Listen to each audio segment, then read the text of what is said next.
کیا آپ کو معلوم ہے کہ افریقہ میں ایک ایسی مکھی بھی ہوتی ہے جو صرف ایک بائٹ سے انسان کو نیند میں ہی موت کی طرف دھکیل دیتی ہے؟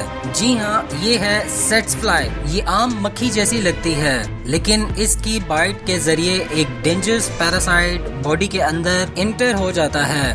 یہ پیراسائٹ انسان کے خون سے گزرتا ہوا دھیرے دھیرے دماغ تک پہنچ جاتا ہے اور پھر شروع ہوتی ہے ایک خوفناک بیماری جسے سلیپنگ سکنس کہا جاتا ہے۔ وکٹمز کو پہلے فیور، ویکنس اور کنفیوژن ہوتی ہے، پھر دھیرے دھیرے وہ اپنی نیند پر کنٹرول نہیں کر پاتا اور ہر وقت سونے لگتا ہے، اور اگر ٹریٹمنٹ نہ ملے تو مریض کوما میں چلا جاتا ہے۔ سب سے خوفناک بات، کبھی کبھی صرف ایک چھوٹی سی مکھی کی بائٹ انسان کی زندگی ہمیشہ کے لیے بدل دیتی ہے یا پھر زندگی ختم بھی کر دیتی ہے۔ جانیے اور بھی کریزی فیکٹس صرف وال فیکٹس اردو پر۔ ابھی سبسکرائب کریں۔